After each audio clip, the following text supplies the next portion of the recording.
ಉದ್ಯೋಗ ಖಾತ್ರಿಯ ಗುದ್ದಾಟ ಮನ್ರೇಗಾ ಇದು ಎಂಜಿ ನರೇಗಾ ಯೋಜನೆಯನ್ನು ಯುಪಿಎ ಸರ್ಕಾರ ಭಾರತದಲ್ಲಿ ವಲಸೆಯನ್ನು ತಪ್ಪಿಸುವಂತಹ ದೃಷ್ಟಿಯಿಂದ ಉದ್ಯೋಗ ಖಾತ್ರಿ ಗ್ರಾಮೀಣ ಉದ್ಯೋಗ ಖಾತ್ರಿಯನ್ನು ತೆಗೆದುಕೊಂಡು ಬಂದಿತ್ತು. National rural employment guarantee scheme ಅಂಥೇಳಿ ಅದನ್ನು ತಂದಿತ್ತು. ಈಗ ಅದನ್ನು ಹೊಸ ಸ್ವರೂಪದಲ್ಲಿ ವಿಕಸಿತ್ ಭಾರತ್ ದೃಷ್ಟಿಯಿಂದ ಗ್ರಾಮೀಣ್ ಅಂಥೇಳಿ ರೂಪಿಸೋದಕ್ಕೆ ಹೊರಟಿದೆ ಮೋದಿ ಸರ್ಕಾರ. ಹೇಗೆ, ಯಾವ ಸ್ವರೂಪದಲ್ಲಿ ಅನ್ನೋದು ನಿಮಗೆ ವಿವರಿಸ್ತೀನಿ. ಮನ್ರೇಗಾಗೆ ಗೇಟ್ ಪಾಸನ್ನು ಕೊಟ್ಟು ಮನ್ರೇಗಾ ಬದಲಿಗೆ ಕೇಂದ್ರ ಸರ್ಕಾರ ಮತ್ತೊಂದು ಯೋಜನೆಯ ಮರುನಾಮಕರಣಕ್ಕೆ ಈಗ ಮುಹೂರ್ತವನ್ನು ಫಿಕ್ಸ್ ಮಾಡಿದೆ. ಇಲ್ಲಿ ಮನ್ರೇಗಾ ಯೋಜನೆ ಇರೋದಿಲ್ಲ, ಅದರ ಬದಲಿಗೆ ಮಹಾತ್ಮ ಗಾಂಧಿ ರಾಷ್ಟ್ರೀಯ ಗ್ರಾಮೀಣ ಉದ್ಯೋಗ ಖಾತ್ರಿ ಕಾಯ್ದೆಯನ್ನು ರದ್ದುಗೊಳಿಸುವಂತಹ ಸಾಧ್ಯತೆ ಗೋಚರಿಸ್ತಾ ಇದೆ. ಅದಕ್ಕೆ ಸಂಬಂಧಪಟ್ಟಂತಹ ಒಂದು ಮಸೂದೆ ರೆಡಿ ಆಗ್ತಾ ಇದೆ. ಹೊಸ ಕಾನೂನು ಮೂಲಕ ಮನ್ರೇಗಾ ಹೆಸರು ಸ್ವರೂಪ ಬದಲಿಸೋದಕ್ಕೆ ಕೇಂದ್ರ ಸರ್ಕಾರ ಮುಂದಾಗಿದೆ ಅನ್ನುವಂಥದ್ದು ಸದ್ಯಕ್ಕೆ ಇರುವಂತಹ ವಿಚಾರ. ಬಹಳ ಮುಖ್ಯವಾಗಿ ವಿಕಸಿತ ಭಾರತ ಗ್ಯಾರಂಟಿ ಫಾರ್ ರೋಜ್ಗಾರ್ ಮತ್ತು ಆಜೀವಿಕಾ ಮಿಷನ್ ಗ್ರಾಮೀಣ್ ಅಂತೇಳಿ ಬ್ರ್ಯಾಕೆಟ್ಲಿರುತ್ತೆ ಹೊಸ ಕಾನೂನು. ಅಂದರೆ VBG-RAM-G ಅನ್ನುವಂಥದ್ದು ಈ ಹೊಸ ಕಾಯ್ದೆಯ ಹೆಸರಾಗಿರುತ್ತೆ, ಹೊಸ ಕಾನೂನಿನ ಹೆಸರಾಗಿರುತ್ತೆ. ಲೋಕಸಭೆಯಲ್ಲಿ ಮಂಡನೆಯನ್ನು ಮಾಡಿ ಚರ್ಚೆಗೆ ಅವಕಾಶ ನೀಡೋದಕ್ಕೆ ಕೇಂದ್ರ ಸರ್ಕಾರ ತಯಾರಿಯನ್ನು ಮಾಡಿಕೊಳ್ತಾ ಇದೆ. ಹೊಸ ಮಸೂದೆಯನ್ನು ಲೋಕಸಭೆಯಲ್ಲಿ ಮಂಡಿಸಿ ನಂತರ ಚರ್ಚೆಗೆ ಅವಕಾಶ ಕೊಡಬೇಕು ಅನ್ನುವಂಥ ತಯಾರಿಯನ್ನು ಈಗ ಕೇಂದ್ರ ಸರ್ಕಾರ ಮಾಡ್ತಾ ಇದೆ. ಬಹಳ ಮುಖ್ಯವಾಗಿ ಈ ಯೋಜನೆಯ ಮೂಲಕವಾಗಿ ಮರುನಾಮಕರಣ ಬದಲಾವಣೆ ಸ್ವರೂಪಗಳ ಚರ್ಚೆಗೆ ಸದನ ಸಮಿತಿಯನ್ನು ನೇಮಿಸುವಂತಹ ಸಾಧ್ಯತೆಯೂ ಇದೆ. ನಂತರ ಅದರ ರೆಕಮೆಂಡೇಶನ್ ಆಧಾರದ ಮೇಲೆ ಮುಂದೆ ಮನ್ರೇಗಾವನ್ನು ಹಾಗೆ ಉಳಿಸ್ಕೊಳ್ಬೇಕಾ ಅಥವಾ ಅದನ್ನು ಬದಲಿಸಬೇಕಾ, ಯಾವ ಸ್ವರೂಪದಲ್ಲಿ ಬದಲಿಸಬೇಕು ಅನ್ನುವಂತಹ ನಿಟ್ಟಿನಲ್ಲಿ ತೀರ್ಮಾನವನ್ನು ಕೈಗೊಳ್ಳಬಹುದು. ವಿಶೇಷವಾಗಿ ಈ ಒಂದು ಯೋಜನೆಯ ವಿಚಾರಕ್ಕೆ ಸಂಬಂಧಪಟ್ಟಂತೆ ಬಹಳಷ್ಟು ಅಂಶಗಳನ್ನು ಮನ್ರೇಗಾದಲ್ಲಿರ್ತಕ್ಕಂತಹ ಏನು ಉದ್ಯೋಗ ಖಾತ್ರಿ ಏನಿತ್ತು ಅದರಲ್ಲಿ ಬಹಳಷ್ಟು ಬದಲಾವಣೆಗಳನ್ನು ತರೋದಕ್ಕೆ ಮೋದಿ ಸರ್ಕಾರ ಮುಂದಾಗ್ತಾ ಇದೆ. ಮನ್ರೇಗಾದಲ್ಲಿ ಏನೆಲ್ಲ ಬದಲಾವಣೆ ಆಗುತ್ತೆ ಅಂತ ಹೇಳುವಂತ ನೋಡ್ತಾ ಹೋದರೆ ಮೊದಲನೇದಾಗಿ ಹೆಸರಿನಲ್ಲೂ ಕೂಡ ಬದಲಾವಣೆ ಆಗುತ್ತೆ. MG ನರೇಗಾ ಅಂತೇಳಿ ಇದ್ದಂಥದ್ದು ಅದರ ಬದಲಿಗೆ ಇನ್ನು ಮುಂದೆ VBG-RAM-G ಅಂತ ಅದನ್ನು ಮರುನಾಮಕರಣ ಮಾಡಲಾಗುತ್ತೆ. ಅದನ್ನು VB-GRAM-G ಅಂತ ಕೂಡ ಕರೀಬಹುದು. ಆ ಸ್ವರೂಪದಲ್ಲಿ ಸದ್ಯಕ್ಕೆ ಈ ಮರುನಾಮಕರಣದ ಪ್ರಕ್ರಿಯೆ ನಡೆಯುತ್ತೆ. ಮತ್ತು ಈ ಒಂದು ಯೋಜನೆಯ ಮೂಲಕವಾಗಿ ಅಂದರೆ ಹೊಸ ಮಸೂದೆಯ ಮೂಲಕವಾಗಿ ಹಾಲಿ ಇರುವಂತಹ 100 ದಿನಗಳ ಉದ್ಯೋಗ ಖಾತ್ರಿ ಏನಿದೆ, 100 ದಿವಸಗಳವರೆಗೆ ಉದ್ಯೋಗವನ್ನು ಕೊಡಬೇಕು ಅನ್ನುವಂತಹ ಉದ್ಯೋಗ ಖಾತ್ರಿ ಏನಿದೆ ಅದನ್ನು 100ರ ಬದಲಿಗೆ 125 ದಿನಗಳಿಗೆ ವಿಸ್ತರಣೆ ಮಾಡೋದಕ್ಕೆ ಕೇಂದ್ರ ಸರ್ಕಾರ ಮುಂದಾಗುತ್ತೆ ಅಂತ ಹೇಳಿ 125 ದಿನಗಳಿಗೆ ಉದ್ಯೋಗವನ್ನು ಹೆಚ್ಚಳ ಮಾಡಲಾಗುತ್ತೆ. ಅಂದರೆ 25 ಉದ್ಯೋಗಗಳನ್ನು ಜಾಸ್ತಿ ಮಾಡಲಾಗುತ್ತೆ. ಹಾಗೆಯೇ ಇಲ್ಲಿ ರಾಜ್ಯ ಸರ್ಕಾರಗಳಿಗೂ ಕೂಡ ಜವಾಬ್ದಾರಿ ಹಂಚಿಕೆ ಆಗುತ್ತೆ, ಪಾತ್ರ ಮಹತ್ವದ್ದಾಗುತ್ತೆ. ಮತ್ತು ಇದರಲ್ಲಿ ಹಣಕಾಸಿನ ನಿರ್ವಹಣೆಯ ವಿಚಾರದಲ್ಲೂ ಕೂಡ ಯೋಜನೆ 60% ಅನುದಾನ ಕೇಂದ್ರ ಸರ್ಕಾರ ಕೊಟ್ಟರೆ 40% ಅನುದಾನ ರಾಜ್ಯದ್ದಾಗಿರುತ್ತೆ. ರಾಜ್ಯದ ಜವಾಬ್ದಾರಿ ಇದರಿಂದಾಗಿ ಜಾಸ್ತಿ ಆಗುತ್ತೆ ಅಂತ ಹೇಳಿ. ಮತ್ತು ಕೂಲಿ ಸಾಮಗ್ರಿ ಹಣವನ್ನು ರಾಜ್ಯ ಸರ್ಕಾರಗಳು ಭರಿಸಬೇಕಾಗತ್ತೆ ಅನ್ನುವಂಥದ್ದು ಕೂಡ ಇಲ್ಲಿ ಮಹತ್ವದ ಬದಲಾವಣೆಗಳು ಆಗಿರ್ತವೆ. ಹಾಗೆಯೇ ಉದ್ಯೋಗ ಮಾಡಿದ 15 ದಿವಸಗಳಲ್ಲಿ ಕೂಲಿ ಹಣ ಕೊಡದೇ ಇದ್ದರೆ ನಿರುದ್ಯೋಗ ಭತ್ಯೆಯನ್ನು ಕೊಡಬೇಕಾಗತ್ತೆ. ಅಂದರೆ ಅವರಿಗೆ ಟೈಮ್ ಫ್ರೇಮ್ ಒಳಗಡೆ ಹಣ ಕ್ರೆಡಿಟ್ ಆಗಬೇಕು ಅನ್ನೋಂಥದ್ದು ಇದರಲ್ಲಿರುವಂತಹ ಬಹಳ ಮುಖ್ಯವಾದಂಥ ಒಂದು ಬದಲಾವಣೆ. ಇಲ್ಲಿ ಕಾಂಗ್ರೆಸ್ ಆರೋಪವನ್ನು ಮಾಡ್ತಾ ಇದೆ, ದೇಶದ ಅಸ್ಮಿತೆಗೆ ಧಕ್ಕೆ ತರುವ ಹುನ್ನಾರ ಇದು ಅಂತ ಹೇಳಿ ಕಾಂಗ್ರೆಸ್ ಆರೋಪವನ್ನು ಮಾಡ್ತಾ ಇದೆ. ಮಹಾತ್ಮ ಗಾಂಧಿ ಹೆಸರು ತೆಗೆದು ರಾಷ್ಟ್ರಪಿತನಿಗೆ ಅವಮಾನ ಮಾಡೋದಕ್ಕೆ ಹೊರಟಿದ್ದಾರೆ ಅನ್ನುವಂತಹ ಆಕ್ರೋಶ ವ್ಯಕ್ತಪಡಿಸ್ತಾ ಇದ್ದಾರೆ.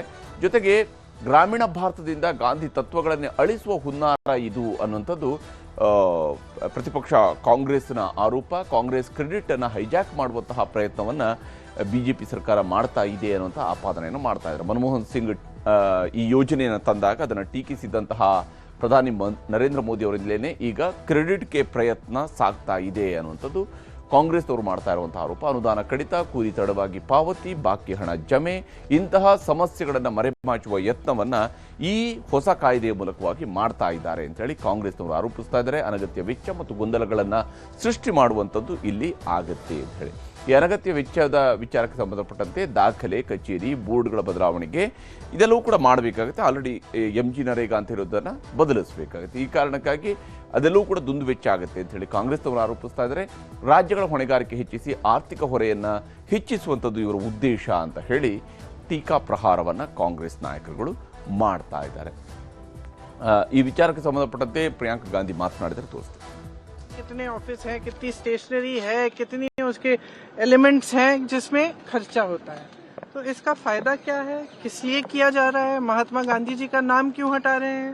महात्मा गांधी जी तो इस देश के मतलब सबसे बड़े नेता इतिहास में, दुनिया में, विश्व में माने जाते हैं, तो उनका नाम हटाने के लिए मुझे समझ में ही नहीं आ रहा कि मकसद क्या है, इनकी मंशा क्या है. सदन चल नहीं रहा है, फालतू में हम डिस्कशन भी कर रहे हैं तो पता नहीं कैसी कैसी चीजों पे कर रहे हैं, जो असली समस्याएं हैं उन पे कर नहीं रहे हैं. समय व्यर्थ होते जा रहा है, पैसे व्यर्थ होते जा रहे हैं, देश की संपत्ति जो इस सदन को चलाने के लिए है, कुछ ना हम डिस्कस कर रहे हैं, ये खुद डिस्टर्ब कर रहे हैं. ಸಾರ್ಥಕ ಶಾಮನೂರು 95 ವರ್ಷಗಳ ವಯಸ್ಸಿನ ಹಿರಿಯ ನಾಯಕ, ಹಿರಿಯ ಶಾಸಕ. ಕೇವಲ ಕರ್ನಾಟಕ ಮಾತ್ರ ಅಲ್ಲ, ಭಾರತದಲ್ಲೇ ಅತ್ಯಂತ ಹಿರಿಯ ಶಾಸಕ ಶಾಮನೂರು ಶಿವಶಂಕರಪ್ಪ ಅವರು. ನೋಡಿ, ಅವರು ರಾಜಕೀಯಕ್ಕೆ, ಅದು ವಿಶೇಷವಾಗಿ ವಿಧಾನಸಭೆಗೆ ಸ್ಪರ್ಧಿಸಿರೋದು ತಮ್ಮ 64ನೇ ವರ್ಷ ವಯಸ್ಸಿನಲ್ಲಿ. ಅಲ್ಲಿಂದ ಸತತ ಕಳೆದ 30-31 ವರ್ಷಗಳಿಂದ ಸಕ್ರಿಯ ರಾಜಕಾರಣದಲ್ಲಿ ಮುಂಚೂಣಿಯಲ್ಲಿದ್ದುಕೊಂಡು ಕೆಲಸ ಮಾಡ್ತಾ ಬಂದಿದ್ದಾರೆ. ಡಿಸೆಂಬರ್ ತಿಂಗಳು 1994ರಲ್ಲಿ ಅವರು ಮೊದಲಿಗೆ ಶಾಸನಸಭೆಗೆ ಪ್ರವೇಶಿಸುತ್ತಾರೆ. ಈಗ ಡಿಸೆಂಬರ್ ತಿಂಗಳಿನಲ್ಲಿ ಅವರು ಶಿವೈಕ್ಯರಾಗಿದ್ದಾರೆ. ಶಾಮನೂರು ಶಿವಶಂಕರಪ್ಪ ಅವರು ಬಹಳ ಕಷ್ಟದ ಜೀವನದಿಂದಲೇ ಬಂದಂಥವರು, ಬಹಳ ಸಾಮಾನ್ಯ ಕುಟುಂಬದಲ್ಲಿ ಹುಟ್ಟಿದಂಥವರು. ವಿದ್ಯಾಭ್ಯಾಸ ಏನು ಬಹಳ ದೊಡ್ಡದಾಗಿ ಓದಲಿಲ್ಲ, ಸುಮಾರು 10ನೇ ಕ್ಲಾಸ್ವರೆಗೆ ಮಾತ್ರ ಓದಿದಂಥವರು. ನಂತರ ಹಂತವಾಗಿ ಮೇಲೇರ್ತಾ ಬಂದು ಬಹಳ ಕಷ್ಟಪಟ್ಟು ತನ್ನ ಉದ್ಯಮವನ್ನು ಕಟ್ಟಿ, ಯಾಕಂದರೆ ಆರಂಭಿಕ ದಿವಸಗಳಲ್ಲಿ ಅವುಗಳನ್ನು ಕಟ್ಟಬೇಕು ಅಂದರೆ ಸಹಜವಾಗಿಯೇ ಅವರು ಬಹಳ ಪರಿಶ್ರಮವನ್ನು ಪಟ್ಟಿರ್ತಾರೆ. ಇವತ್ತು ಅವರನ್ನು ದಾವಣಗೆರೆಯ ಧಣಿ ಅಂತ ಹೇಳಿ ಕರಿಬೋದು, ಬಹಳ ಶ್ರೀಮಂತ ನಾಯಕ ಅಂತ ಕರಿಬೋದು. ಇವೆಲ್ಲವೂ ಕೂಡ ಒಂದು ಭಾಗ. ಆದರೆ ಆ ಶ್ರೀಮಂತ ನಾಯಕ ಆಗೋದಕ್ಕಿಂತ ಮುಂಚಿತವಾಗಿ ಅವರು ಪಟ್ಟಿರ್ತಕ್ಕಂಥ ಕಷ್ಟಗಳು ಅದು ಬಹುಶಃ ಅವ್ರಿಗೆ ಮಾತ್ರ ಗೊತ್ತಿರೋಕ್ಕೆ ಸಾಧ್ಯ. ಅಂಥದ್ದೊಂದು ಜೀವನದಿಂದ ಆರಂಭಗೊಂಡು ನಂತರ ಹಂತವಾಗಿ ಒಂದು ಕಡೆಯಲ್ಲಿ ಉದ್ಯಮವನ್ನು ಕಟ್ಟುವಂಥ ಕೆಲಸವನ್ನು ಮಾಡ್ತಾರೆ, ಮತ್ತೊಂದು ಕಡೆಯಲ್ಲಿ ಶಿಕ್ಷಣ ಸಂಸ್ಥೆಗಳನ್ನು ಹುಟ್ಟು ಹಾಕ್ತಾರೆ. ಲಕ್ಷಾಂತರ ವಿದ್ಯಾರ್ಥಿಗಳು ಈಗಾಗಲೇ ಅವರ ಶಿಕ್ಷಣ ಸಂಸ್ಥೆಗಳಲ್ಲಿ ವ್ಯಾಸಂಗವನ್ನು ಮಾಡಿದ್ದಾರೆ, ಈಗಲೂ ಕೂಡ ಮಾಡ್ತಾ ಇದ್ದಾರೆ. ಸುಮಾರು 50ರಷ್ಟು ಶಿಕ್ಷಣ ಸಂಸ್ಥೆಗಳನ್ನು ಅವರು ಕಟ್ಟಿದ್ದಾರೆ. ಇದೇ ಕಾರಣಕ್ಕಾಗಿ ದಾವಣಗೆರೆಯ ಜನ ಅವರನ್ನು ದಾವಣಗೆರೆಯ ಧಣಿ ಅಂತೇಳಿ ಕರೀತಾ ಇದ್ರು. ಇನ್ನು ವೀರಶೈವ ಮಹಾಸಭಾದ, ಅಖಿಲ ಭಾರತ ವೀರಶೈವ ಮಹಾಸಭಾದ ಅಧ್ಯಕ್ಷರಾಗಿ ಕಾರ್ಯನಿರ್ವಹಿಸ್ತಾ ತನ್ನ ಸಮುದಾಯದ ವಿಚಾರಗಳಿಗೆ ಬಂದಾಗ ಬಹಳ ದಿಟ್ಟವಾಗಿ ಅವರು ಮಾತನಾಡ್ತಾ ಇದ್ರು. ತನ್ನ ಸಮುದಾಯದ ಪರವಾಗಿ ಅವರು ವಕಾಲತ್ತನ್ನು ವಹಿಸ್ತಾ ಇದ್ರು. ಹಾಗೆಂತೇಳಿ ಕೇವಲ ಜಾತಿವಾದಿಯಾಗಿ ಶಾಮನೂರು ಶಿವಶಂಕರಪ್ಪ ಇರಲಿಲ್ಲ, ಬದಲಿಗೆ ಅದನ್ನು ಮೀರಿ ಉಳಿದ ಎಲ್ಲ ವರ್ಗಗಳನ್ನು ಕೂಡ ತನ್ನ ಜೊತೆಗೆ ತೆಗೆದುಕೊಂಡು ಹೋಗುವಂಥ ಕೆಲಸವನ್ನು ಅವರು ಮಾಡಿದ್ದಾರೆ. ಅದರ್ವೈಸ್ 6 ಬಾರಿ ಶಾಸಕರಾಗುವಂಥದ್ದು ಸುಲಭದ ಮಾತಲ್ಲ. 6 ಬಾರಿ ಶಾಸಕರಾಗುವಂಥದ್ದು, ಸಂಸದರಾಗುವಂಥದ್ದು, ಅವರ ಮಗ ಶಾಸಕರಾಗುವಂಥದ್ದು, ಸೊಸೆ ಸಂಸದೆ ಆಗುವಂಥದ್ದು, ಇವೆಲ್ಲದಕ್ಕೂ ಕೂಡ ರಾಜಕೀಯವಾಗಿ ಎಲ್ಲ ವರ್ಗಗಳವರನ್ನು ಒಳಗೊಳ್ಳುವಂಥ ಕೆಲಸವನ್ನು ಮಾಡ್ತಾ ಬಂದಿರುವಂಥದ್ದು ವಿಶೇಷವಾಗಿದೆ. ಮತ್ತು ವಿಶೇಷವಾಗಿ ಅವರು ಕಾಂಗ್ರೆಸ್ಗೆ ಒಂದು ದಶಕಕ್ಕೂ ಹೆಚ್ಚು ಕಾಲದವರೆಗೆ ಅವರು ಖಜಾಂಚಿಯಾಗಿ ಕೆಲಸ ಮಾಡ್ತಾರೆ. ಆ ಮೂಲಕ ಕಾಂಗ್ರೆಸ್ ಪಕ್ಷಕ್ಕೆ, ಕರ್ನಾಟಕ ಪ್ರದೇಶ ಕಾಂಗ್ರೆಸ್ ಪಕ್ಷಕ್ಕೆ ಅವರು ಬೆನ್ನೆಲುಬಾಗಿ ನಿಂತಂಥವರು ಶಾಮನೂರು ಶಿವಶಂಕರಪ್ಪ. ಇವತ್ತು ಅವರು ಶಿವೈಕ್ಯರಾಗಿರುವಂತಹ ವಿಚಾರ ತಿಳಿತಿದ್ದಂಗೆ ಮಲ್ಲಿಕಾರ್ಜುನ ಖರ್ಗೆ ಅವರು ಕೂಡ ದಾವಣಗೆರೆಗೆ ಬಂದರು. ಅವರ ಅಂತಿಮ ದರ್ಶನವನ್ನು ಪಡ್ಕೊಂಡಿದ್ದಾರೆ. ಯಾಕೆಂದರೆ ಮಲ್ಲಿಕಾರ್ಜುನ ಖರ್ಗೆ ಅವರ ಜೊತೆಗೆ ಒಂದು ಒಳ್ಳೆಯ ಒಡನಾಟ ಶಿವಶಂಕರಪ್ಪ ಅವ್ರಿಗೂ ಕೂಡ ಇತ್ತು. ಹೇಗೆ ಅವರ ಅಂತಿಮ ಪಯಣ ಸಾಗಿತ್ತು ಅನ್ನೋದನ್ನು ಈ ವರದಿ ಮೂಲಕ ತೋರಿಸ್ತಾರೆ.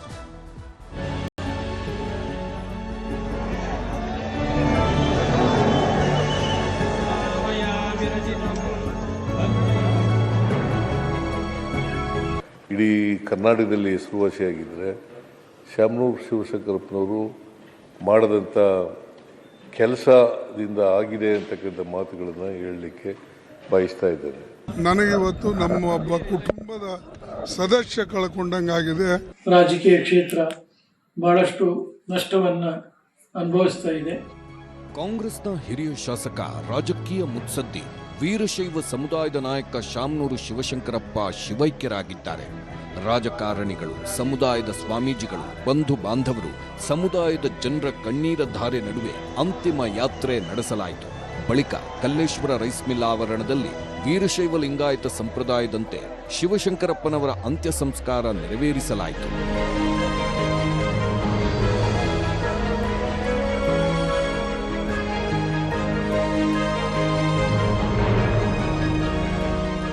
ಶಾಮನೂರು ಶಿವಶಂಕರಪ್ಪ ಒಡೆತನದ ಕಲ್ಲೇಶ್ವರ ರೈಸ್ ಮಿಲ್ ಆವರಣಕ್ಕೆ ಶಿವಶಂಕರಪ್ಪ ಮೃತದೇಹ ಬಂತು. ದೆಹಲಿಯಿಂದ ಬಂದಿದ್ದ ಎಐಸಿಸಿ ಅಧ್ಯಕ್ಷ ಮಲ್ಲಿಕಾರ್ಜುನ್ ಖರ್ಗೆ, ಉಪಮುಖ್ಯಮಂತ್ರಿ ಡಿಕೆ ಶಿವಕುಮಾರ್, ಬೆಳಗಾವಿಯಿಂದ ಬಂದಿದ್ದ ಸಿಎಂ ಸಿದ್ದರಾಮಯ್ಯ ಅಂತಿಮ ದರ್ಶನ ಪಡೆದರು. ನಾನು municipal finance enquiry committee chairman ಆಗಿ ಫಸ್ಟ್ ಟೈಮ್ MLA ಆಗಿ ಬಂದಾಗ ಅವ್ರ ಭೇಟಿ ದಾವಣಗೆರೆಯಲ್ಲಿ ಆಗಿತ್ತು. ಅಂದಿನಿಂದ ಇಂದಿನವರೆಗೆ ನಾವು ಜೊತೆಯಲ್ಲಿ ಇದ್ದು ನನಗಿವತ್ತು ನಮ್ಮ ಒಬ್ಬ ಕುಟುಂಬದ ಸದಸ್ಯ ಕಳ್ಕೊಂಡಂಗಾಗಿದೆ. ಅವರಿಗೆ ನನ್ನ ತುಂಬ ಹೃದಯದ ಶ್ರದ್ಧಾಂಜಲಿಯನ್ನು ಅರ್ಪಿಸ್ತೇನೆ. ಡಿಸಿಎಂ ಡಿಕೆ ಶಿವಕುಮಾರ್ ಸಮ್ಮುಖದಲ್ಲಿ ಶಿವಶಂಕರಪ್ಪ ಪಾರ್ಥಿವ ಶರೀರದ ಮೇಲೆ ರಾಷ್ಟ್ರ ಧ್ವಜ ಹೊದಿಸಿ ಗೌರವ ಸಲ್ಲಿಸಲಾಯಿತು. ರಾಷ್ಟ್ರಗೀತೆಯೊಂದಿಗೆ 3 ಸುತ್ತು ಗುಂಡು ಹಾರಿಸಿ ಗೌರವ ಸಲ್ಲಿಸಲಾಯಿತು. ಬಳಿಕ ರಾಷ್ಟ್ರ ಧ್ವಜವನ್ನ ಮಗ SS ಮಲ್ಲಿಕಾರ್ಜುನ್ ಅವರಿಗೆ ಹಸ್ತಾಂತರಿಸಲಾಯಿತು. ಪಂಚಪೀಠ ಜಗದ್ಗುರುಗಳ ಸಮಕ್ಷಮದಲ್ಲಿ ಅಂತ್ಯ ಸಂಸ್ಕಾರ ಮಾಡಲಾಯಿತು. ಈ ವೇಳೆ ಪಾರ್ಥಿವ ಶರೀರವಿದ್ದ ಮಂಟಪದ ಸುತ್ತಲೂ ಜನರು ಜಮಾವಣೆಗೊಂಡರು. ಜನರನ್ನು ನಿಯಂತ್ರಿಸಲು ಪೊಲೀಸರು ಹರಸಾಹಸಪಟ್ಟರು.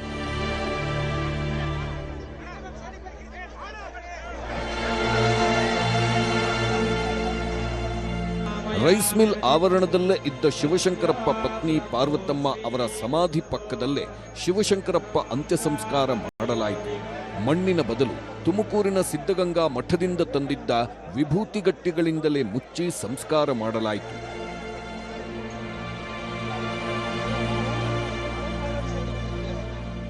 ಇದಕ್ಕೂ ಮುನ್ನ ದಾವಣಗೆರೆಯ ಮನೆಯಲ್ಲಿ ಪೂಜಾ ಕಾರ್ಯಗಳನ್ನ ಮಾಡಲಾಯಿತು. ಪೂಜೆ ಬಳಿಕ ಮೆರವಣಿಗೆ ಮೂಲಕ ಹೈಸ್ಕೂಲ್ ಮೈದಾನಕ್ಕೆ ತರಲಾಯಿತು. ಆ ವೇಳೆ ಮನೆಯ ಬಾಲ್ಕನಿ ಮೇಲೆ ನಿಂತು ಮೊಮ್ಮಕ್ಕಳು ಮರಿಮೊಮ್ಮಕ್ಕಳು ಕಣ್ಣೀರು ಹಾಕಿದ್ರು. ದಾವಣಗೆರೆ ನಗರದ ಪ್ರಮುಖ ಬೀದಿಗಳಲ್ಲಿ ಪಾರ್ಥಿವ ಶರೀರದ ಮೆರವಣಿಗೆ ನಡೆಯಿತು. ಹೈಸ್ಕೂಲ್ ಮೈದಾನದಲ್ಲಿ ಅಂತಿಮ ದರ್ಶನಕ್ಕೆ ವ್ಯವಸ್ಥೆ ಮಾಡಲಾಗಿತ್ತು. ರಾಜಕಾರಣಿಗಳು, ಸಮುದಾಯದ ಸ್ವಾಮೀಜಿಗಳು, ಬಂಧು ಬಾಂಧವರು, ಸಮುದಾಯದ ಜನರು ಹಾಗೂ ಶಿಕ್ಷಣ ಸಂಸ್ಥೆಯ ಸಿಬ್ಬಂದಿ ಅಂತಿಮ ದರ್ಶನ ಪಡೆದರು. ಬಳಿಕ ಹೈಸ್ಕೂಲ್ ಮೈದಾನದಿಂದ ಕಲ್ಲೇಶ್ವರ ರೈಸ್ ಮಿಲ್ವರೆಗೂ ಮೆರವಣಿಗೆ ಸಾಗಿತು.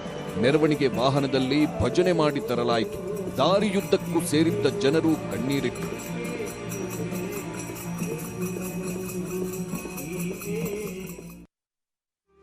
ರಾಜ್ಯದ ಜನತೆ ನಾವು ಇವತ್ತು ದಿವಸ ಒಬ್ಬ ಹಿರಿಯರನ್ನ ನಾವು ಕಳ್ಕೊಂಡಿದ್ದೀವಿ. ಇವತ್ತು ಅವರ ಆತ್ಮಕ್ಕೆ ಚಿರಶಾಂತಿಯನ್ನು ನೀಡಲಿ ದೇವರು ಅಂತ ಹಾರೈಸ್ತೇನೆ ಮತ್ತು ಅವ್ರ ಕುಟುಂಬಕ್ಕೆ ಈ ದುಃಖವನ್ನು ಭರಿಸುವಂಥ ಶಕ್ತಿಯನ್ನು ಭಗವಂತ ದಯಪಾಲಿಸಲಿ ಅಂತ ನಾನು ಹೇಳ್ತೇನೆ. ಯಾವತ್ತೂ ಕೂಡ ನಾನು ಕಳೆದ 7.5 ವರ್ಷದಿಂದ ನೋಡ್ತಾ ಇದ್ದೀನಿ. ಸದನದಲ್ಲಿ ಬರ್ತಾ ಇದ್ರು ಮುಂಚೆ, ಈಗ 1 ವರ್ಷ ಆಯ್ತು ಬರ್ತಾ ಇರಲಿಲ್ಲ. ಯಾರ ಮೇಲೂ ಕೂಡ ಕೋಪ ಮಾಡ್ತಾ ಇರಲಿಲ್ಲ. ಬಹಳಷ್ಟು ಶಾಂತ ಸ್ವಭಾವದವರು, ನಗಾಡ್ಕೊಂಡು ಎಲ್ಲರ ಜೊತೆ ಮಾತಾಡ್ಕೊಂಡಿರ್ತಾ ಇದ್ರು. ಅವರು ಅಜಾತ ಶತ್ರು ಆಗಿದ್ರು. ಯಾವತ್ತೂ ಕೂಡ ಯಾವುದೇ ಪಕ್ಷಾತೀತವಾಗಿ ಒಬ್ಬ ಉತ್ತಮ ನಾಯಕರಾಗಿದ್ರು. ಭಗವಂತ ಅವರ ಆತ್ಮಕ್ಕೆ ಚಿರಶಾಂತಿಯನ್ನು ಕೊಡಲಿ ಅಂತ ಹೇಳಿ. ಹಿಮಾಲಯ ಬೆಟ್ಟ ಎಷ್ಟು ಎತ್ತರವಿದೆಯಾ ಅಷ್ಟೇ ಎತ್ತರದ ಕೆಲಸ ಕಾರ್ಯಗಳನ್ನು ಅದು ರಾಜಕೀಯವಾಗಿ, ಸಾಮಾಜಿಕವಾಗಿ, ಶೈಕ್ಷಣಿಕವಾಗಿ, ಧಾರ್ಮಿಕವಾಗಿ, ಸಾಂಸ್ಕೃತಿಕವಾಗಿ ಬೆಟ್ಟದಷ್ಟೇ ಕೆಲಸ ಕಾರ್ಯಗಳನ್ನು ಇವತ್ತು ಸನ್ಮಾನ್ಯ ಅಗಲದಂತ ಶಾಮನೂರು ಶಿವಶಂಕರಪ್ಪ ಇವತ್ತು ಸಮಾಜ ಮತ್ತು ರಾಜ್ಯಕ್ಕೆ ಮತ್ತು ದೇಶಕ್ಕೆ ಇವತ್ತು ಮಾಡಿ ತೋರಿಸಿದ್ದಾರೆ. ಆತ್ಮಕ್ಕೆ ಶಾಂತಿ ಸಿಗಲಿ. ಅಖಿಲ ಭಾರತ ವೀರಶೈವ ಮಹಾಸಭಾ ಅಧ್ಯಕ್ಷರಾಗಿ ಅವರ ಕಾರ್ಯನಿರ್ವಹಣೆ, ಸಮಾಜದ ಏಳಿಗೆಗಾಗಿ ಅವರ ಕಳಕಳಿಯನ್ನ ನಾನು ಅವರನ್ನು ಕಂಡಿದ್ದೇನೆ. ದಶಕಗಳ ಕಾಲ ಅವರೊಂದಿಗಿದ್ದ ಒಡನಾಟ, ಸಮಾಜದ ಒಗ್ಗಟ್ಟಿಗಾಗಿ ಅವರ ತುಡಿತ, ಅವರ ನಿರಂತರ ಪ್ರಯತ್ನಗಳನ್ನು ಹತ್ತಿರದಿಂದ ಕಂಡಿದ್ದು ವೈಯಕ್ತಿಕ ಆತ್ಮೀಯ ಹಿರಿಯನನ್ನು ಕಳೆದುಕೊಂಡಂತಾಗಿದೆ. ಅವರ ಈ ಅಗಲಿಕೆ ಈ ನಾಡಿಗೆ ಹಾಗೂ ವಿಶೇಷವಾಗಿ ವೀರಶೈವ ಲಿಂಗಾಯತ ಸಮಾಜಕ್ಕೆ ಒಂದು ತುಂಬಲಾರದಂತಹ ಒಂದು ನಷ್ಟ ಆಗಿರುವಂಥದ್ದು. ನಾಡಿನ ಜನತೆಗೆ ಹಾಗೂ ಸಮಾಜದ ಗಣ್ಯರಿಗೆ ನೋವನ್ನು ತಡಿತಕ್ಕಂಥ ಶಕ್ತಿ ಆ ಭಗವಂತ ದಯಪಾಲಿಸಲಿ ಅಂತೇಳಿ ನಾನು ಪ್ರಾರ್ಥನೆ ಮಾಡ್ತೇನೆ. ನಟಿ ಅದಿತಿ ಪ್ರಭುದೇವ ಶಾಮನೂರು ಶಿವಶಂಕರಪ್ಪ ಅವರ ಅಂತಿಮ ದರ್ಶನ ಪಡೆದರು. ನಾನು ಇಂಡಸ್ಟ್ರಿಗೆ ಎಂಟ್ರಿ ಕೊಟ್ಟಾಗ್ಲೂ ಯಾವ ಊರು ಅಂದಾಗ ದಾವಣಗೆರೆ ಅಂದ ತಕ್ಷಣ ಶಾಮನೂರು ಶಿವಶಂಕರಪ್ಪನವ್ರ ಊರು ಅಂತ ಅನ್ನೋರು. ಅಂದ್ರೆ ಒಂದು ಊರಿಗೆ ಒಬ್ಬ ವ್ಯಕ್ತಿ ಹೆಸರನ್ನ ನಂಟು ಹಾಕ್ತಾರೆ ಅಂದ್ರೆ ಅಂದ್ರೆ ಎಷ್ಟು ಪ್ರಭಾವ ಬೀರಿರ್ಬೋದು ಈ ಊರಿನ ಮೇಲೆ ಅಂತ. ಈ ಊರಿನ ಉನ್ನತಿಗೋಸ್ಕರನೇ ಸುಮಾರು ಅವರು ಶ್ರಮಿಸಿದ್ದಾರೆ. ಅವ್ರ ಆತ್ಮಕ್ಕೆ ಶಾಂತಿ ಸಿಗ್ಲಿ, ಹಾಗೇನೆ ಅವ್ರು ಸದಾ ನಮ್ಮ ಹೃದಯಗಳಲ್ಲಿರ್ತಾರೆ.